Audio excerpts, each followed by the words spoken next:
Hello student, आज की class में हम लोग जानेंगे कि एक समान वैद्युत क्षेत्र में रखे हुए किसी वैद्युत द्विध्रुव पर लगने वाला बल युग्म का आघूर्ण कैसे ज्ञात किया जाता है। तो उसके लिए बच्चों सबसे पहले हम लोग ये जान लें कि ये एक समान वैद्युत क्षेत्र होता क्या है। साथ ही साथ हम लोग असमान वैद्युत क्षेत्र के बारे में भी जान लेते हैं। देखिए बच्चों, किसी पॉइंट चार्ज से आने वाली बल रेखाएं समांतर बल रेखाएं एक समान वैद्युत क्षेत्र कहलाती हैं।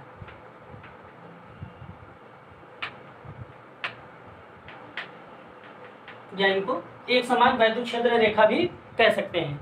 जबकि असमान वैद्युत क्षेत्र रेखा क्या हो सकती हैं? वे बल रेखाएं, काल्पनिक बल रेखाएं जो कुछ इस तरह से होकर के आ रही हो, इनको हम लोग असमान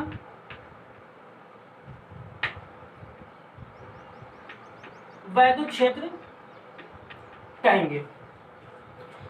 तो ठीक है बच्चों, आज की क्लास में हम लोगों को एक समान वैद्युत क्षेत्र में रखे किसी डाइपोल पर लगने वाला बल आघूर्ण ज्ञात करना है। तो चलिए इसके लिए हम लोग पहले एक फिगर बना लेते हैं और साथ ही साथ हम लोग कुछ टर्म भी लेट करते हुए चलेंगे। ओके स्टूडेंट, हम लोगों के पास एक वाय वैद्युत क्षेत्र कैपिटल ई जिसकी दिशा इधर से इधर की ओर है। साथ ही साथ उसमें रखा हुआ एक डाइपोल वैद्युत द्विध्रुव ए बी जो कि माइनस क्यू तथा प्लस क्यू से मिलकर के बना हुआ है, जिसके बीच की दूरी 12 है। ऐसे लिख लीजिएगा, जिसके बीच की अल्पतम दूरी 12 है। साथ ही साथ बच्चों हम लोगों को यह भी मानना होगा कि हमारा वैद्युत द्विध्रुव वैद्युत क्षेत्र में थीटा कोण बनाता हुआ रखा हुआ है, थीटा कोण बनाते हुए रखा है। तो बच्चों हम जानते हैं कि वैद्युत क्षेत्र में रखे हुए किसी वैद्युत द्विध्रुव के किसी आवेश पर एक बल कार्य करता है। क्यों कार्य करता है बच्चों? हम लोग कह सकते हैं कि E बराबर F/Q। किसी वैद्युत क्षेत्र में रखे हुए किसी Q चार्ज पर एक बल आरोपित होता है। उस बल का मान हम लोग कैसे निकालेंगे? उस बल का मान E × Q से निकलेगा। तो क्या हम लोग यहाँ पर ये कह सकते हैं कि इस प्लस Q चार्ज पर कोई बल कार्य कर रहा होगा, साथ ही साथ इस माइनस Q आवेश पर भी कोई ना कोई बल कार्य कर रहा होगा? बिल्कुल कार्य कर रहा होगा। क्यों कार्य कर रहा होगा? क्योंकि यह किसी वैद्युत क्षेत्र में स्थित है। तो देख लेते हैं बच्चों, यह वैद्युत क्षेत्र इस प्लस Q चार्ज को कुछ इधर की ओर ले आने का प्रयत्न करेगा।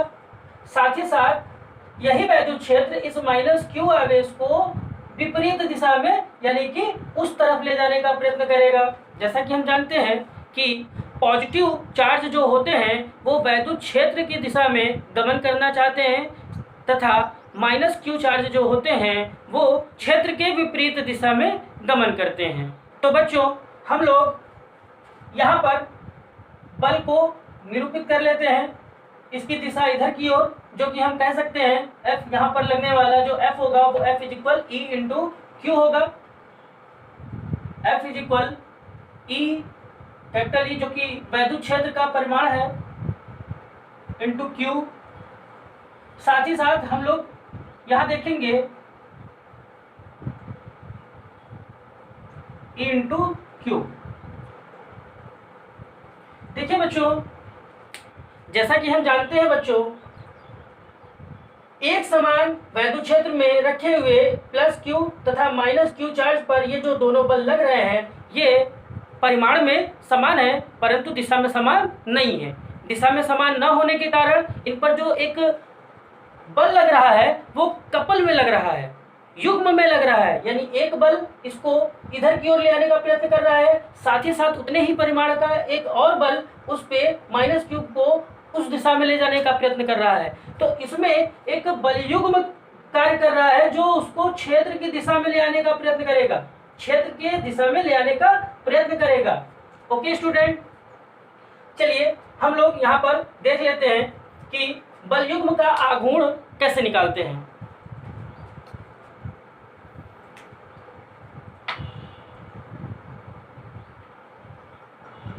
बल युग्म का आघूर्ण, बल युग्म का आघूर्ण, इसको टॉ से प्रदर्शित करते हैं। ये बराबर होता है बल युग्म के किसी भी एक बल का परिमाण तथा उन दोनों बलों के लंबवत दूरी, बल के बीच की लंबवत दूरी, यानी कि डाइपोल पर लगने वाला कोई एक फोर्स, कोई सा भी एक फोर्स, जैसा कि हम जानते हैं कि ये मैग्नीट्यूड में दोनों सेम है, तो किसी एक को भी आप यहाँ पर लिख सकते हैं। साथ ही साथ दोनों बलों के बीच का ये परपेंडिकुलर डिस्टेंस, तो परपेंडिकुलर डिस्टेंस चलिए सबसे पहले हम लोग जो है ज्ञात कर लेते हैं। परपेंडिकुलर डिस्टेंस आप कैसे कर सकते हैं, देखिए यहाँ पर AB, B पर लगने वाला बल इस दिशा में, A पर लगने वाला बल इस दिशा में है, तो दोनों के बीच का जो परपेंडिकुलर डिस्टेंस होगा वो क्या होगा बच्चों, यहाँ पर अगर हम लोग इसको और आगे बढ़ाएं और इसको हम आगे बढ़ाएं तो आप लोगों को एक समांतर रेखा दिख रही होगी। समांतर रेखाओं के बीच की दूरी जो होगी यहाँ पर ये वाली होगी, दोनों बलों के बीच की दूरी यही होगी। समांतर रेखाओं के बीच की दूरी ही तो हमारे बल, दोनों बलों के बीच की दूरी होगी। तो यहाँ का हमारा जो कोण है वो थीटा है। देखिए बच्चों ये थीटा है तो सभी थीटा होंगे, यहाँ भी थीटा होगा, ये कोण यहाँ का भी थीटा होगा, सब जगह थीटा होगा। तो यहाँ पर भी अगर हम जानते हैं कि अगर पैरेलल लाइन है तो पैरेलल लाइन में जो कोण यहाँ बन रहा है वही कोण यहाँ भी बन रहा होगा, सेम उतना ही कोण इतना यहाँ पर भी बन रहा होगा। तो इस तरह से हम कह सकते हैं कि यहाँ जो बनने वाला कोण है वही कोण यहाँ या यहाँ बन रहा होगा, तो हमने यहाँ पर दिखाया है।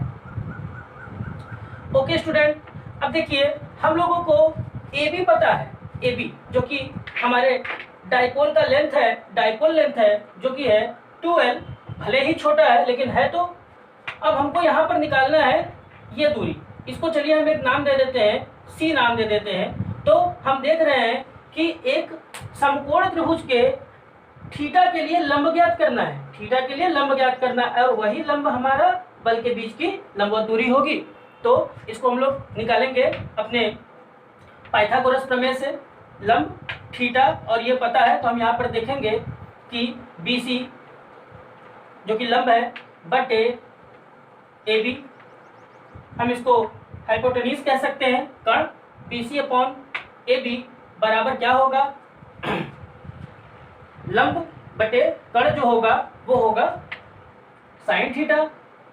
तो यहाँ से हमारा जो BC है वो हो जाएगा AB into sine of theta.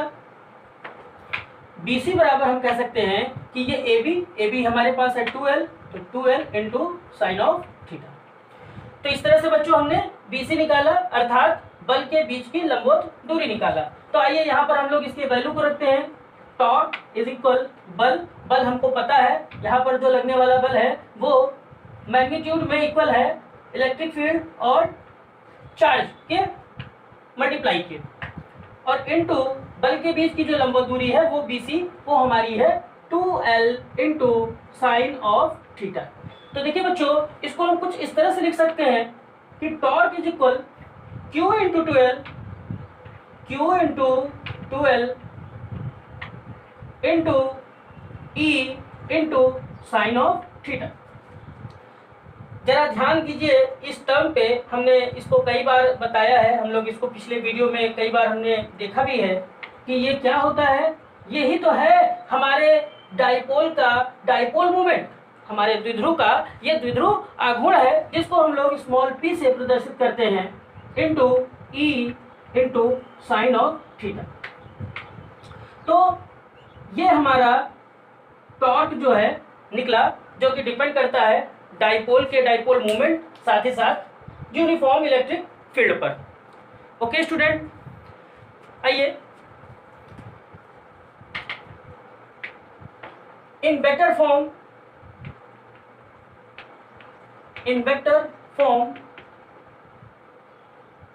सदिश रूप में अगर हम इसकी बात करें कि सदिश में इसको कैसे लिखा जाता है, तो आप समझ चुके होंगे, क्लास 11th में आप लोगों ने पढ़ा था वेक्टर चैप्टर में कि अगर दो राशियों के साथ में साइन थीटा आता है तो वो जरूर ही सदिश राशि होगी।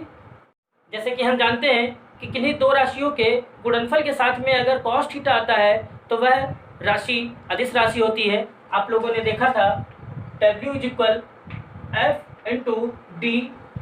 अब F × D के साथ में आप लोग ने यूज किया था cos theta. cos theta use करने का क्या मतलब है, ये जो वर्क है ये हमारा एक स्केलर क्वांटिटी है, एक अदिश राशि है। जबकि हम ये कह सकते हैं कि torque F × D × sine of theta. यहाँ साइन थीटा हमें क्या बताता है, साइन थीटा हमें यह बताता है कि बल और विस्थापन से मिल करके बना हुआ यह नया राशि जो कि बल आघूर्ण होता है वो एक सदिश राशि है। तो इसको अगर हम सदिश में निरूपित करें तो हम इसको ऐसे कर सकते हैं कि टॉर्क F × D, ये क्रॉस प्रोडक्ट होता है। तो इसी तरह से बच्चों हम लोगों के पास जो टॉर्क है उसको हम लोग यहाँ पे वेक्टर फॉर्म में लिख लेते हैं। कैसे लिखेंगे, टॉर्क बराबर small p vector cross E vector.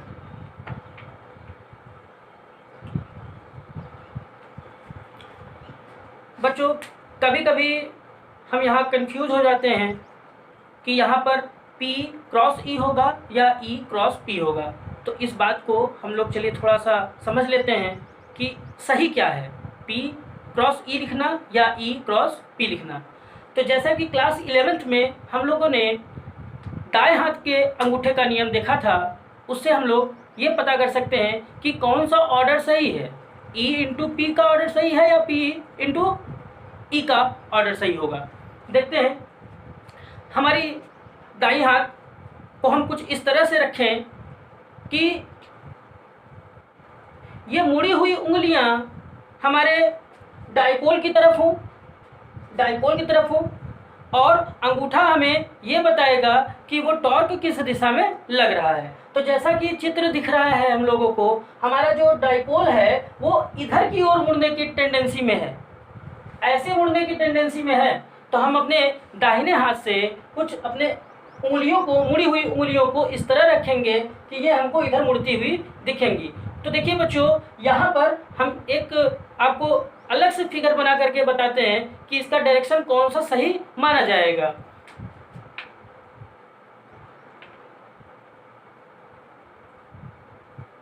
ये एक समान वैद्युत क्षेत्र हुआ, ये -q और +q से मिलकर के बना हुआ एक डाइपोल हुआ। और बच्चों हम जानते हैं कि डाइपोल मूवमेंट एक वेक्टर क्वांटिटी है, तो इसकी दिशा हम लोग कैसे निकालते हैं, हम जानते हैं कि यह -q से +q की तरफ यानी ऋण आवेश से धन आवेश की तरफ होती है इसकी दिशा। तो कुछ इस तरह से हम इसको दिखा सकते हैं कि ये है हमारी डाइपोल मूवमेंट की डायरेक्शन और ये है हमारा इलेक्ट्रिक फील्ड का डायरेक्शन। तो देखिए बच्चों, दाहिने हाथ से हम लोगों को क्या दिख रहा है कि P से E की तरफ जा रहा है या E से P की तरफ आ रहा है। अब देखिए फिगर में अभी मैंने आपको यही बताया कि ये किधर घूमेगा, ये इधर घूमेगा। क्यों घूमेगा, क्योंकि पॉजिटिव चार्ज जो है वो इलेक्ट्रिक फील्ड के डायरेक्शन में होना चाहेगा और निगेटिव चार्ज जो है वो इलेक्ट्रिक फील्ड के अपोजिट डायरेक्शन में होना चाहेगा। तो इस तरह से हम देख रहे हैं कि हम लोगों को ये P और E कुछ इस तरह से दिख रहा है कि इसका जो टॉर्क काम कर रहा है वो इस बोर्ड के तल के बिल्कुल लंबवत अंदर की तरफ, तल के अंदर लंबवत कार्य कर रहा है। तो इसलिए हमारा ये जो टॉर्क है इसका डायरेक्शन हम लोग क्या कहेंगे,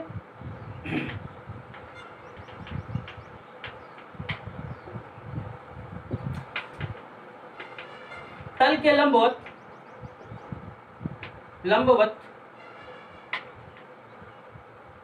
अंदर की ओर।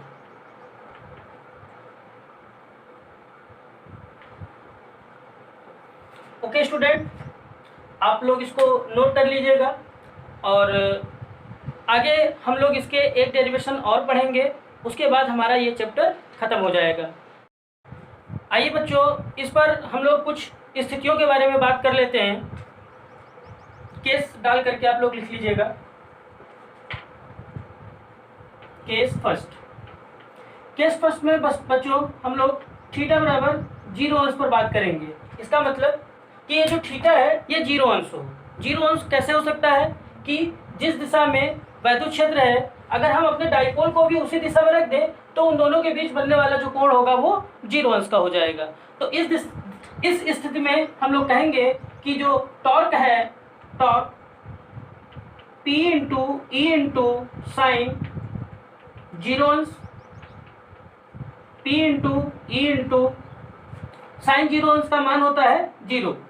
तो ये हमारा जो टोटल आएगा टर्म वो टॉर्क क्या आ जाएगा 0। यानी कि इस स्थिति में उस पर कोई बल युग्म का आघूर्ण कार्य नहीं करेगा। आप खुद देख लीजिए कि अगर वो डाइपोल अपने संतुलन की अवस्था में ही है, बिल्कुल अपने संतुलन की अवस्था में है, तो उस पर बल क्यों कार्य करेगा? बल तो तब कार्य करता है ना जब वो क्षेत्र की दिशा से कुछ कोण बना करके रखा हुआ होता। इसी तरह से हम लोग इस डाइपोल को इस क्षेत्र की दिशा के परपेंडिकुलर रख करके भी देख सकते हैं। परपेंडिकुलर रखने पर केस सेकंड डाल करके लिख लीजिएगा, थीटा बराबर 90 अंश पे। तब टॉर्क बराबर इसी सूत्र से P into E into sine 90। बच्चों साइन 90 की वैल्यू आप जानते हैं 1 होती है। Torque is equal P into e जो कि मैक्सिमम कहलाएगा। अगर हम इसकी वैल्यू 1 रख दें तो इसका मान मैक्सिमम हो जाएगा। अर्थात इस दिशा में अगर रखा जाए, परपेंडिकुलर रखा जाए, बिल्कुल लंबवत रखा जाए क्षेत्र के, तो उस समय उस पर लगने वाला जो बल युग्म का आघूर्ण होगा वो मैक्सिमम होगा, महत्तम होगा। ओके बच्चों, आज की क्लास यहीं समाप्त होती है।